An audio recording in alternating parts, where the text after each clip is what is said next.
അങ്ങനെ ഗായത്രി ഭരതനോട് പറയുന്നത്, ഭരത്തെ ഇവർക്ക് രണ്ടുപേർക്കും അറിയാം ഭാനു എവിടെയുണ്ടെന്ന്. അപ്പോൾ മോഹൻ പറയുന്നുണ്ട്, ഇല്ല ചേച്ചി, എനിക്കറിയില്ല, ഈ കാര്യത്തിൽ ഞങ്ങൾക്ക് യാതൊരു വിവരവുമില്ല എന്ന് പറയാണ്. അപ്പോൾ സൂര്യ പറയുന്നുണ്ട്, വിഷമിക്കേണ്ട ആന്റി, ഭാനു എവിടെ ആണെങ്കിലും നമ്മൾ അവളെ കണ്ടുപിടിക്കും. അങ്ങനെ ഭരത് മോഹനും അനിരുദ്ധരും വിട്ട് നന്നായിട്ട് ഇടി കൊടുക്കുകയാണ് കേട്ടോ. ശേഷം അവരെയും പിടിച്ചുകൊണ്ട് പോലീസ് സ്റ്റേഷനിലേക്ക് കൊണ്ടുപോവുകയാണ്. നടക്കട അങ്ങോട്ട്, കൊണ്ടുവാട ഇവന്മാരെ എന്നൊക്കെ പറഞ്ഞ് എല്ലാത്തിനെയും ഉന്തി തള്ളി കയറ്റുകയാണ് കേട്ടോ ഭരത് വണ്ടിയിൽ. എന്നിട്ട് അവിടെ നിന്നും യാത്രയാവുകയാണ്. ശേഷം ഗായത്രി ഭാവനയെ കെട്ടിപ്പിടിച്ചുകൊണ്ട് കരയുന്നുണ്ട്. അതേസമയം സൂര്യ സേതുവിനെയും രമേശിനെയും ചേർത്ത് പിടിക്കാൻ കേട്ടോ. അങ്ങനെ അവർ ഗായത്രിയുമായിട്ട് വീട്ടിലേക്ക് എത്തുകയാണ്. എന്നിട്ട് റൂമിൽ ബെഡിൽ കൊണ്ടുപോയി കിടത്തുകയാണ്. ഗായത്രിയെ കണ്ട് വീട്ടിലുള്ള എല്ലാവരും ചുറ്റും കൂടി ഇരിക്കുകയാണ് കേട്ടോ. എനിക്കെന്റെ ഭാനുവിനെ കാണണം എന്ന് ഗായത്രി പറഞ്ഞുകൊണ്ടേയിരിക്കാം. ഭാവന പറയുന്നുണ്ട്, അവൾക്കൊന്നും സംഭവിക്കില്ല അമ്മേ, ജയേഷിനെ നമ്മൾ എത്രയും പെട്ടെന്ന് കണ്ടെത്തും. അപ്പോൾ ഗായത്രി പറയുന്നുണ്ട്, മോഹൻ ഇത്രയ്ക്കും ദുഷ്ടനാണെന്ന് ഞാൻ അറിഞ്ഞില്ല ഏട്ടത്തി എന്ന് പറഞ്ഞ് കരയാണ്. അപ്പോൾ ജാനകി പറയുന്നത്, ഞാൻ അപ്പോഴേ പറഞ്ഞില്ല നിന്നോട് ഗായത്രി, അവനും അവന്റെ മോനും പക്ക ഫ്രോഡാണെന്ന്. സേതു പറയുന്നുണ്ട്, ഭരത് അവിടെ വന്നില്ലായിരുന്നെങ്കിൽ ഞാൻ ആ തന്തയെ മോനെ വീട്ടിലിട്ട് തന്നെ തല്ലി കൊന്നേനെ. അവരമ്മയെ ഒരുപാട് ഉപദ്രവിച്ചല്ലേ എന്ന് പറഞ്ഞുകൊണ്ട് ഭാമ വിഷമിക്കുകയാണ്. അരുന്ധതി ചോദിക്കുന്നുണ്ട്, ഭാവനേച്ചി, ഇനി ഭാനുവിന്റെ കാര്യം എങ്ങനെ നമ്മൾ അവളെ കണ്ടുപിടിക്കും? ഭാനു ജയേഷിന്റെ കസ്റ്റഡിയിലാണെന്നുള്ള വിവരം കിട്ടിയിട്ടുണ്ട് മോളെ എന്ന് പറയട്ടെ ഭാവന. അവന്റെ ഫോൺ ഇപ്പോൾ സ്വിച്ച് ഓഫ് ആണ്, എന്തായാലും അവൻ കുടുങ്ങും. ഇങ്ങനെയൊക്കെ പറഞ്ഞ് അവർ വിഷമിക്കുന്നുണ്ട്. ജാനകി പറയുന്നുണ്ട്, ആ ദുഷ്ടൻ പച്ചവെള്ളം പോലും കൊടുത്തിട്ടുണ്ടാവില്ല ഗായത്രിക്ക്. അങ്ങനെ എല്ലാവരും ഓരോ അഭിപ്രായം പറയാൻ കേട്ടോ. ആ സമയത്ത് ഗായത്രിക്കാട്ടെ ദേഹാസ്വസ്ഥത വരികയാണ്. അവൾ വല്ലാതെ അങ്ങ് അസ്വസ്ഥയെ പ്രകടിപ്പിക്കുന്നു. ഭാവനയ്ക്ക് ആകെ പേടിക്കാൻ, എന്ത് പറ്റിയമ്മ എന്താന്ന് ചോദിക്കുന്നുണ്ട്. അപ്പോൾ ജാനകി പറയുന്നത്, മോളെ വെള്ളം കൊടുക്കുക. അങ്ങനെ അരുന്ധതി ഉടൻ തന്നെ അകത്തേക്ക് ഓടുന്നുണ്ട്. എന്നിട്ട് ഒരു ഗ്ലാസ് വെള്ളവുമായിട്ട് എത്തുകയാണ്. ഗായത്രി അവർ നിർബന്ധിച്ച് കുടിപ്പിക്കുകയാണ്. ജാനകി പറയുന്നുണ്ട്, ഞാൻ എന്തായാലും പോയി കുറച്ച് കഞ്ഞി തിളപ്പിക്കട്ടെ, നീ ഒന്നും കഴിച്ചിട്ടില്ല, നല്ല ക്ഷീണമുണ്ടാകും, കഞ്ഞി കുടിച്ചാൽ എല്ലാം റെഡി ആയിക്കോളും എന്ന് പറഞ്ഞ് ഇടയ്ക്കിലേക്ക് പോകാൻ നിൽക്കുകയാണ്. അപ്പോൾ മായ പറയുന്നുണ്ട്, വേണ്ട മാമി അവിടെ ഇരിക്കെ, ഞാൻ പോയി തിളപ്പിക്കാം എന്ന് പറഞ്ഞ് അകത്തേക്ക് പോവുകയാണ്. കൂടെ തന്നെ ഭാമയും അരുന്ധതിയും പോകുന്നുണ്ട് അടുക്കളയിലേക്ക്. ഗായത്രി പറയുന്നുണ്ട്, എനിക്കൊന്നും വേണ്ട ഏട്ടത്തി, എന്റെ ഭാനുവിനെ തിരികെ കിട്ടാതെ എനിക്ക് ഒരു വെള്ളം പോലും ഇറങ്ങിയില്ല എന്ന് പറയാണ്. അങ്ങനെ പറഞ്ഞാൽ പറ്റില്ല അമ്മേ, നല്ല ക്ഷീണമുണ്ട് എന്നൊക്കെ പറഞ്ഞ് ഭാവന നിർബന്ധിക്കുകയാണ്. എന്നിട്ട് അമ്മ എന്തായാലും ഇപ്പോൾ കിടക്ക്, ഒന്ന് ഉറങ്ങി എഴുന്നേൽക്കുമ്പോൾ ക്ഷീണമൊക്കെ മാറും, അപ്പോഴേക്ക് കഞ്ഞിയും റെഡിയാവും എന്ന് പറയാൻ കേട്ടോ. അങ്ങനെ ഗായത്രിയെ അവിടെ ഉറങ്ങാൻ കിടത്തിയിട്ട് ഭാവന അവിടെ നിന്നും എഴുന്നേറ്റ് പോകാൻ നിൽക്കുകയാണ്. അപ്പോൾ ഗായത്രി മോളെ എന്ന് വിളിച്ച് ഭാവന്റെ കൈ വീണ്ടും പിടിക്കാൻ, അമ്മ റെസ്റ്റ് എടുക്കുക എന്ന് പറഞ്ഞ് വീണ്ടും അവൾ ഗായത്രിയെ അവിടെ കിടത്തി ഉറക്കിയിട്ട് അകത്തേക്ക് എഴുന്നേറ്റ് പോവാണ്. അതേസമയം സേതു ആട്ടെ ഹോളിൽ അങ്ങോട്ടും ഇങ്ങോട്ടും നടക്കട്ടെ. ഭാനുവിനെ കിട്ടാത്തതിന്റെ ടെൻഷൻ അവന്റെ മനസ്സിൽ നന്നായിട്ടുണ്ട്. അങ്ങനെ സോഫയിലിരുന്ന് അവൻ ആലോചിക്കുന്നുണ്ട്, ദൈവമേ, എന്റെ ഭാനുവിന് എന്താണ് പറ്റിയത്? എന്റെ അമ്മയെ തിരിച്ചു കിട്ടിയതുപോലെ അവളെയും ഞങ്ങൾക്ക് തിരിച്ചു കിട്ടണേ. ഇങ്ങനെ പറഞ്ഞ് സേതു കരയാണ്. അപ്പോഴാണ് സൂര്യ അവിടേക്ക് വരുന്നത്. സേതു ഏട്ടാ, എന്തായത്, കൊച്ചു കുട്ടികളെ പോലെ? സേതു പറയുന്നുണ്ട്, പറ്റുന്നില്ല സൂര്യ, നിമിഷ നേരങ്ങൾ കൊണ്ടാണ് ഇങ്ങനെയൊക്കെ ഓരോന്ന് സംഭവിക്കുന്നത്.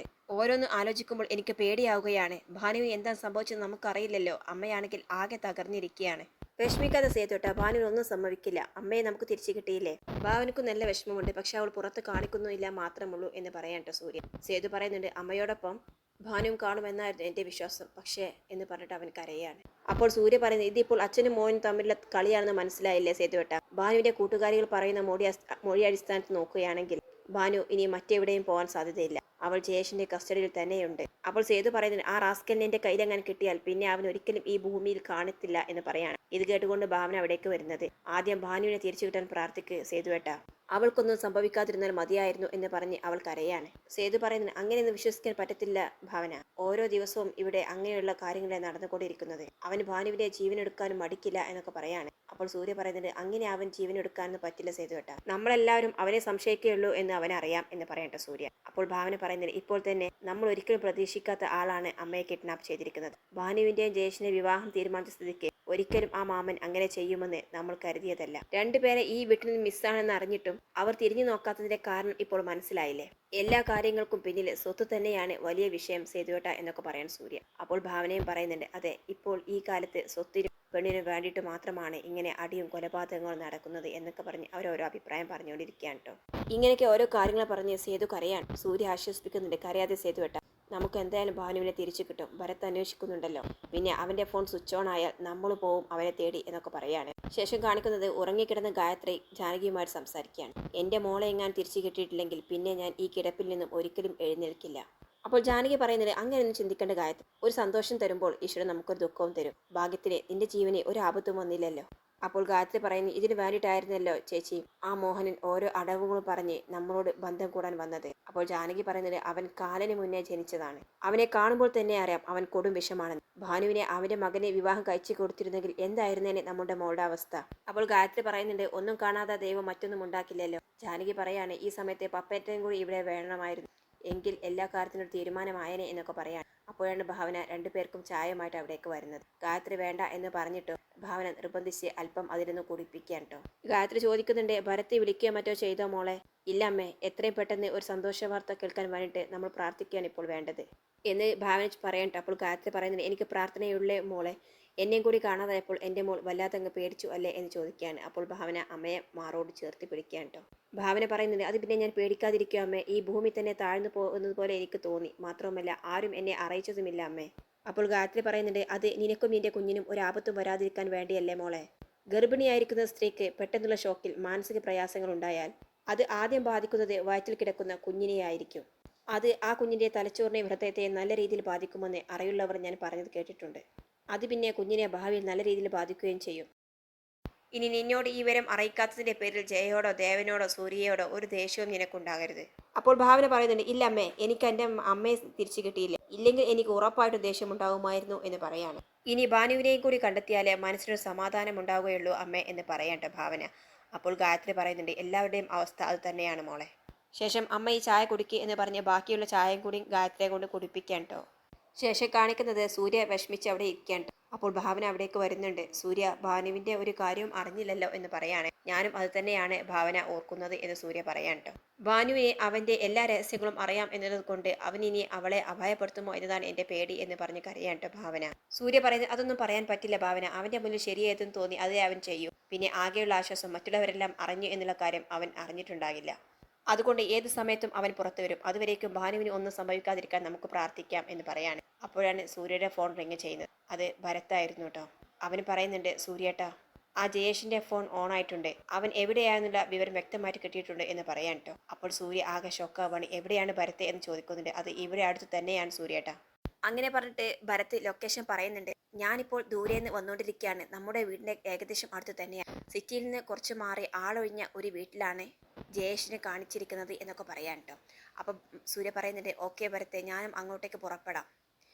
നീ എത്തുമ്പോഴേക്കും ഒരു പക്ഷേ എനിക്കവിടെ എത്താനാകും എന്ന് പറയാണ്. അങ്ങനെ സൂര്യ ഫോൺ വെച്ചതിന് ശേഷം ഭാനുവിൻ്റെ അടുത്തേക്ക് പുറപ്പെടുകയാണ്. അതേസമയം ഭാവന ചോദിക്കുന്നുണ്ട്, എന്താ സൂര്യ അങ്ങനെ ജയേഷ് എവിടെയുണ്ടെന്ന് കണ്ടെത്തിയിട്ടുണ്ട് ഭാവന, നമുക്കുടൻ തന്നെ അവിടേക്ക് പോകണം. ഞാൻ പോയി നോക്കട്ടെ, ഭരത്തും വരുന്നുണ്ട് എന്ന് പറയാണ്. അപ്പോൾ ഭാവന പറയുന്നുണ്ട്, ഞാനും വരാം സൂര്യ. സൂര്യ പറയുന്നുണ്ട്, വേണ്ട ഭാവന, നീ ഇവിടെ നിന്നോ, ഞാനും ഭരത്തുമൊക്കെ ഉണ്ടല്ലോ, അവളെ കൊണ്ട് ഞാൻ ഇങ്ങ് വരാം എന്ന് പറയാണ്. ഇല്ല സൂര്യ, എനിക്കൊരു സമാധാനവുമില്ല, ഞാനും വരുന്നുണ്ട് എന്ന് പറഞ്ഞ് ഭാവനയും സൂര്യയുടെ കൂടെ കയറുകയാണ് കേട്ടോ. അങ്ങനെ അവർ രണ്ടുപേരും ഭരത്ത് പറഞ്ഞ ആ സ്ഥലത്തേക്ക് പോവുകയാണ്. ഏകദേശം ആ ഒരു ലൊക്കേഷൻ അവർക്ക് മനസ്സിലാവാൻ കേട്ടോ. പക്ഷെ കറക്റ്റ് ഏതാണെന്ന് അറിയാത്ത അവർ കൺഫ്യൂസ്ഡായി നിൽക്കുന്നുണ്ട്. അതേസമയം ഭരത്തും കോൺസ്റ്റബിൾസും അവിടേക്ക് വന്നുകൊണ്ടേ ഇരിക്കുകയാണ് കേട്ടോ. അങ്ങനെ അവർ അവിടെ ജയേഷിന്റെ ബൈക്ക് കാണുകയാണ്. ഒരു പക്ഷേ ഇത് ജയേഷിൻ്റെതാവാം, കറക്റ്റായിട്ട് അറിയില്ല, എങ്കിലും നമുക്കൊന്ന് കയറി നോക്കാം എന്ന് പറഞ്ഞ് ഭാവനയും സൂര്യയും ആ വീടിന്റെ അകത്തേക്ക് കയറുകയാണ്. എന്നിട്ട് നോക്കുന്നുണ്ട്. അപ്പോൾ കാണുന്നത് ജയേഷും ഒരു ഗുണ്ടയും ഭാനുവിനടുത്തുണ്ട്. ഭാനു ആട്ടെ അവശനിലയിൽ നിലത്ത് കിടക്കുകയാണ്. കയ്യും കാലും ഒരു ടേബിളിന്റെ കാലിൽ ബന്ധിച്ചിരിക്കുന്ന സ്ഥിതിയിലാണ് കാണുന്നത്. ജയേഷ് ആകട്ടെ ഭാനുവിന്റെ തലേന്റെ അടുത്ത് നിന്നിട്ട് പറയുന്നുണ്ട്, നീ എന്താടി എന്നെ കുറിച്ച് കരുതിയിരിക്കുന്നത്? നിന്നെ അങ്ങനെ വിട്ടുകളയാൻ ഒരു മണ്ടനല്ല ഞാൻ. ഒരു പെണ്ണിനെ ഈ ജയേഷ് മോഹിച്ചിട്ടുണ്ടെങ്കിൽ അതവൻ തീർത്തിട്ടേ അടങ്ങുകയുള്ളൂ. അതിനുള്ള തെളിവ് നീ കണ്ടല്ലോ നിന്റെ കൺമുന്നിൽ തന്നെ. അപ്പോൾ പിന്നെ ഞാൻ കൂടുതൽ പറയേണ്ട ആവശ്യമില്ലല്ലോ. നീ എൻ്റെ കയ്യിൽ നിന്നും വഴുതി പോകാതിരിക്കാൻ വേണ്ടിയിട്ട് തന്നെയാണ് ഞാൻ നിന്നെ ഇങ്ങോട്ടേ കൊണ്ടുവന്നത്. ഇപ്പോൾ ഈശ്വരൻ എൻ്റെ കൂടെയാണ്. പിന്നെ മറ്റൊരു കാര്യം, നീ മാത്രമല്ല, നിന്റെ അമ്മയും നിന്റെ വീട്ടിൽ നിന്ന് മിസ്സിംഗ് ആണ്. ഇപ്പോൾ നിന്റെ സൂര്യേട്ടനും സേതുവേട്ടനും എല്ലാവരും അവർക്ക് വേണ്ടിയിട്ടുള്ള ഓട്ടത്തിന്റെ തിരക്കിലാണ്. ആ സമയത്ത് നിന്റെ കാര്യം എല്ലാവരും മറന്നു. അതുകൊണ്ട് അതെനിക്ക് കൂടുതൽ ഫലപ്രദമാവുകയും ചെയ്തു. ആകെ എനിക്കും എൻ്റെ അച്ഛനും ഉണ്ടായിരുന്ന ഒരു കച്ചിത്തുരുമ്പ് നീയായിരുന്നു. ഇപ്പോൾ നീയും കൂടി എൻ്റെ കയ്യിൽ നിന്ന് വഴുതി പോകുക എന്ന് പറഞ്ഞാൽ അത് ഈ ജയേഷിനെ ഒരിക്കലും സഹിക്കാനാവില്ല. ഇങ്ങനെയൊക്കെ പറഞ്ഞ് ഭാനുവിനെ ഇങ്ങനെ ഭീഷണിപ്പെടുത്തിക്കൊണ്ടിരിക്കുകയാണ്. ഭാര്യ പറയുന്നുണ്ട്, എന്നെ ഒന്ന് വിടടാ, ഞാൻ പുറത്ത് കടക്കട്ടെ, അപ്പോൾ ബാക്കി ഞാൻ കാണിച്ചു തരാം. എൻ്റെ ഭരത്തേട്ടൻ്റെ കയ്യിലെങ്ങാൻ കിട്ടിയാൽ പിന്നെ നീ പുറം ലോകം കാണില്ല. അങ്ങനെയൊക്കെ പറയാണ്. ജയേഷ് പറയാണ്, അതിന് നീ ആദ്യം പുറം ലോകം കണ്ടിട്ട് വേണ്ടിയിട്ട് ഞാൻ പുറം ലോകം കാണുന്നത്. നിന്നെ ഇവിടെ വെച്ച് തന്നെ തീർക്കാനാണ് എൻ്റെ പ്ലാൻ. ഇല്ലെങ്കിൽ അത് എനിക്ക് തന്നെ ഭീഷണിയാണ്. ഒരു പ്രശ്നവുമില്ലാതെ എങ്ങനെയെങ്കിലും ഈ വിവാഹം ഒന്ന് കഴിഞ്ഞു കിട്ടിയാൽ മതിയായിരുന്നു എന്ന് പ്രാർത്ഥിച്ചിരിക്കുകയായിരുന്നു ഞാൻ.